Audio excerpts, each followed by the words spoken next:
नमस्कार साथीहरू। आज तपाईहरूले सिक्नुहुनेछ कि फेसबुकमा पेज कसरी बनाउने।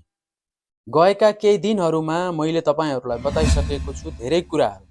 जिमेल कसरी क्रिएट गर्ने, त्यही जिमेलबाट फेसबुकको एकाउन्ट कसरी ओपन गर्ने, लगायत धेरै कुराहरू। जस्तै कि युट्युबको पनि बताइसकेको छु। युट्युबको प्रोफाइल कसरी क्लियर गर्ने, त्यसका ब्यानर, प्रोफाइल फोटोको साइजहरू कसरी नियन्त्रण गर्ने या फेरि कसरी अपलोड गर्ने भन्ने विषयमा तपाईलाई बताइसकेको छु। आज म तपाईलाई बताउँछु कि सजिलो तरिकाबाट तपाईकै मोबाइल युज गरेर तपाईले कसरी गर्न सक्नुहुन्छ त फेसबुकको पेज।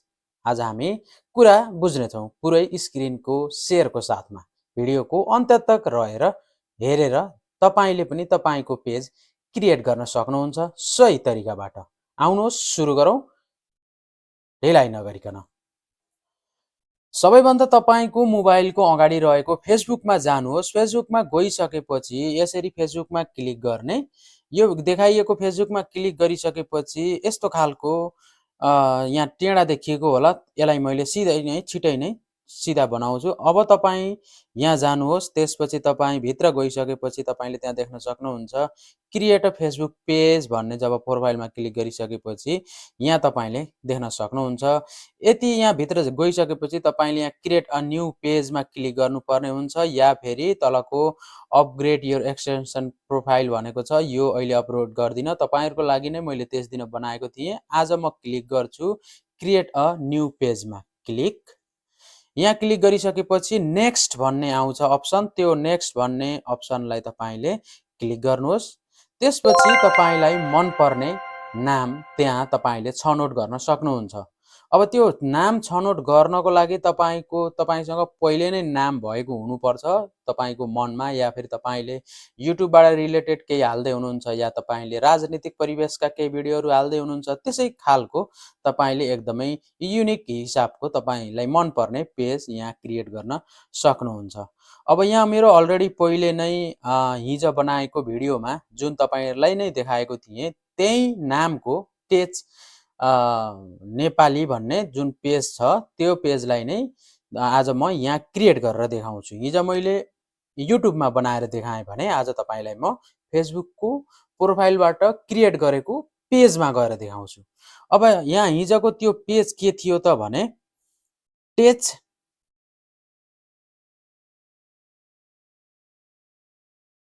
गुरु नेपाली भन्ने थियो। अब यसलाई यहाँ म ट्राई गरेर हेर्छु। अब यसरी गरिसकेपछि नेक्स्ट गर्ने पेजको नामको लागि। अब यो कुन कोमा आउँछ त, जस्तै तपाईँ हेल्थ ब्युटी यहाँ केही शब्दहरू दिएको छ तर त्यसमा आउँदैन। यो आउँछ केमा, टेचमा भनेपछि टेक्नोलोजीमा आउँछ एउटा त। यहाँ टाइप गर्ने बित्तिकै टेक्निकल भन्ने आयो। अब यसलाई यहाँ सर्च गरौँ। सर्च गरेर हेर्दा यदि त्यो आयो भने ठिक छ, होइन भने एजुकेसनतिर जाउँला। आएन। अब हामी जान्छौँ एजुकेसन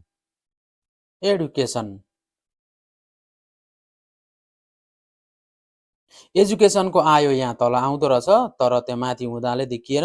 अब यो एजुकेसनको वेबसाइटमा जाउँ। यसलाई एउटा क्लिक गरौँ। तीनटासम्म हामीले चुज गर्न सक्छौँ। अर्को हुन्छ टेच पनि आउन सक्छ। यहाँ मैले सायद पहिला नदेखेको हुन सक्छ। यहाँ तल जाउँ, क्लिक गरेर टेच आयो। टेच इन्फर्मेसन पनि आयो। तपाईको कुन मध्येको पर्छ? मेरो टेच मध्येको पर्छ भने टेचको आउँछ र अर्को आउँछ मेरो इन्फर्मेसन भन्ने हुन्छ। यदि इन्फर्मेसनको तल छ भने इन्फर्मेसनको के छ भने तपाईको इन्फर्मेसन टेक्नोलोजी कम्पनी छ। अब मैले तीनटा चुज गरेँ। यति सकेपछि मैले यसलाई क्रिएट गर्छु। क्रिएट गरेँ। क्रिएट गरेर केही समय लिएको छ, तपाईको पनि समय लिन सक्छ। यसमा चाहिँ आत्तिनु पर्दैन। अब के भन्छ, यसले रिजेक्ट गर्छ या एक्सेप्ट गर्छ, यो क्रिएट गरिसकेपछि बल्ल मात्र थाहा हुन्छ। ल फाइनली यो ओपन भयो। कहिलेकाहीँ ओपन नहुन पनि सक्छ। यदि तपाईले एउटै फेसबुकबाट धेरै आइडीहरू ओपन गरिसक्नु भयो भने चाहिँ त्यो अवस्थामा नहुन पनि सक्छ। अब के गर्ने, अब जनरल देखाइएको छ यहाँ हैन। अब यहाँ बायो लेख्नुपर्ने हुन्छ, तपाईको डिस्क्राइब गर्नुपर्ने हुन्छ, तपाईले कुन परिवेशको बनाउँदै हुनुहुन्छ, न्युज बनाउँदै हुनुहुन्छ या फेरि कुनै खालको कमेडी बनाउँदै हुनुहुन्छ या टिकटक रिलेटेड कुनै इन्फर्मेसन दिँदै हुनुहुन्छ या युट्युब कुनै पनि शीर्षक हुन सक्छ। त्यो शीर्षकको बारेमा यो बायोमेट्रिकमा लेख्नुभयो भने हेर्नको लागि मान्छेलाई सजिलो हुने गर्छ। यदि तपाईसँग वेबसाइट छ भने तल कन्ट्याक्टमा वेबसाइट पनि राख्न सक्नुहुन्छ। यदि तपाईसँग मेल छ भने मेल पनि राख्न सक्नुहुन्छ। फोन नम्बर छ भने फोन नम्बर पनि राख्न सक्नुहुन्छ। तपाईँ कहाँबाट बिलोङ गर्नुहुन्छ, तपाईको लोकेसन जस्तै तपाईको सिटी टाउन जिप कोड सबै अपडेट त्यहाँ राखेर तपाईले चालु गर्न सक्नुहुन्छ। प्राय तपाईहरुले रेस्टुरेन्ट बिजनेसमा भयो या ठुलो ठुलो बिजनेसमा हो यस्तो खालको पेजहरु तपाईले देखिरहनु भएको होला। यदि तपाईलाई गर्नु छैन भने यहाँ तपाईले छोडेर डाइरेक्ट नेक्स्ट गर्न सक्नुहुन्छ। अहिले तपाईलाई देखाउनको लागि मात्रै मैले गरेको हुँ, तर तपाईले चाहिँ प्रोपर तरिकाबाट जानुभयो भने पनि पछि गएर तपाईहरु सच्याउन सक्नुहुन्छ। तपाईले कहाँ के गर्नुपर्ने छ त्यो विषय मलाई कमेन्ट्स गर्न चाहिँ नबिर्सनु होला। अब यति गरिसकेपछि नेक्स्ट अर्को पेजमा गइसकेपछि हामीले यहाँ के देख्न सक्यौं भने कस्टमाइज योर पेज भन्यो। अब मेरो पेज अलमोस्ट रेडी भएको छैन, तर यहाँ मैले गर्नुपर्ने धेरै कुराहरु छन्। जस्तै कि मैले यहाँ प्रोफाइल पिक्चर राख्नुपर्ने छ, ब्याकग्राउन्ड लिड राख्नुपर्ने छ। हिजो हिजो हामीले युट्युबको लागि बनाएका थियौं, आज चाहिँ फेसबुकको पेजको लागि बनाउँदै छौं भने अब मैले यहाँ पहिले अपलोड गर्दिन, तपाईलाई अब म गर्छु नेक्स्ट। तपाईको हेल्थ यहाँ फेयर नै देखिएको छ, हामीले यसलाई पुरै ग्रीन गराउनु पर्छ। अब तपाईका जस्तै साथीहरु हुनुहुन्छ होला, ती साथीहरुलाई तपाईहरुले यसरी क्लिक गरेर पनि इन्भाइट गर्न सक्नुहुन्छ या फेरि अल सिलेक्ट पनि गर्न सक्नुहुन्छ। यो अल सिलेक्ट गरिसकेपछि तपाईको सबै फेसबुकको प्रोफाइलमा भएका साथीहरुलाई रिक्वेस्ट जान्छ। लगभग 1000 जतिलाई पनि तपाईको रिक्वेस्ट जान्छ। त्यसपछि तपाईले गर्नुपर्छ नेक्स्ट। अब यहाँ मेरो जम्मा 26 वटा साथी मात्रै हुनुहुन्छ त्यो नयाँ आइडीमा भने मैले चिने जानेको सबै साथीहरु हुनुहुन्छ। उहाँहरुको हिसाबमा यहाँ के भन्यो भने you will need invite to 26 people to like your page भन्यो। अब यो उहाँहरुलाई इन्भाइट जान्छ, उहाँहरुले यो मेरो पेजलाई लाइक गर्नुभयो भने चाहिँ मेरो फलोवर्स बढ्छ। अब म यसमा चाहिँ इन्फर्मेसन मात्रै पनि दिने गरेको छु। अब उहाँहरुलाई यस्तो खालको इन्फर्मेसन लिनु छ भने चाहिँ उहाँहरुले मलाई फलो गर्नुहुन्छ। त्यसैले म गर्छु इन्भाइट।